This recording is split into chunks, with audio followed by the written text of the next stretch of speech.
ସମୟ ଚକରେ ସଂସାର ରଥ। Good morning friends. ପଣ୍ଡା ଘରର ଗୋଟେ ବୋଲି ବୋହୂ ଆଜି ଟିକେ ଡେରିରେ ଶୋଇକି ଉଠିଛନ୍ତି।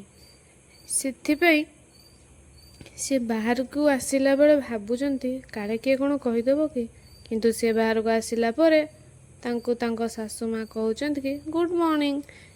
ସିଏ ବି ସେଥିପାଇଁ ଡରିକି କହୁଛନ୍ତି ଗୁଡ୍ ମର୍ଣ୍ଣିଂ କ'ଣ କହୁଛନ୍ତି ମାମା, ମୁଁ ପରା ଡେରିରେ ଶୋଇକି ଉଠିଛି। ତାପରେ ମାମା ତାଙ୍କୁ ସବୁ କିଛି କହିସାରିଲା ପରେ ସିଏ ଗଲେ କାମକୁ। ତାପରେ ଟିକେ ଝାଡ଼ୁ କରିକି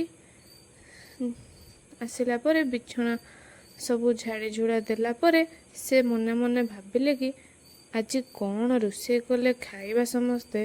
ତାପରେ ବିଛଣା ସବୁ ଝାଡ଼ାଝୁଡ଼ି କରିସାରିଲା ପରେ ଗଲେ ଦେଖିଲେ ମାମା ଗାଧେଇ ସାରିଲେଣି। ଗାଧେଇକି ସେ ସଜ ହେଇକି ଆସିକି ବାହାରିଲେଣି ଠାକୁର ଘରକୁ ଯିବା ପାଇଁ। ଦେଖିଲେ ଠାକୁର ଘରକୁ ମାମା ପଶିଗଲେ।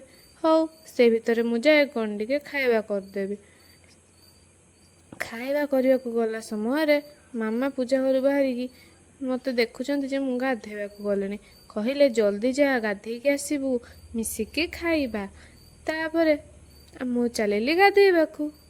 ମାମା ଯେତେବେଳେ ଦେଖୁଛନ୍ତି ମୁଁ ଗାଧେଇକି ଆସିଲି କହୁଛନ୍ତି ତୁ ଏତେ ଡେରିରେ କ'ଣ ଗାଧେଇକି ଆସିଲୁ। ତାପରେ ଦେଖିଲା ବେଳକୁ ମାମା ସେତେବେଳକୁ ପୂଜାପୂଜି ସରିଗଲାଣି ମାମାଙ୍କର। ତାପରେ ମାମା ମୋ ପାଇଁ ଆଉ ତାଙ୍କ ପାଇଁ ମୁଢ଼ି ଗୋଳେଇଲେ। ମୁଢ଼ି ଗୋଳେଇ ସାରିଲା ପରେ ଆମେ ଦୁହେଁ ମିଶି ଖାଇଲୁ। ସେଇଠି ମୁଁ ମାମାଙ୍କୁ ଗୋଳେଇଲା ବେଳେ କହୁଛି ମାମା ଆଜି ଦ୍ୱିପହରେ କ'ଣ ଆପଣ ରୋଷେଇ କରିବେ? କହିଲେ ନା ନା ମୁଁ କାହିଁ ରୋଷେଇ କରିବି, ତୁ କରେ। ତାପରେ ମାମା କହିଲେ କି ଥାଉ, ତୁ ଯଦି ଥକି ଯାଇଛୁ ଆଜି ମୁଁ କରିଦେଉଛି। ତାପରେ ମାମାର ମୋର ମିଶିକି ମୁଢ଼ି ଟିକେ ଖାଇଦେଲୁ। ମୁଢ଼ି ଖାଉ ଖାଉ ଶାଶୁର ମୋର ଗପସପ ଚାଲେ। ସେଥିରେ ମୁଁ ଟିକେ ତାଙ୍କ ସହିତ ବଦମାସି କରିଦେଲି। ସେଥିପାଇଁ ସେ ମୋତେ ମଜାରେ କହୁଛନ୍ତି ଦେଖିବୁ ଏଇଖିଣା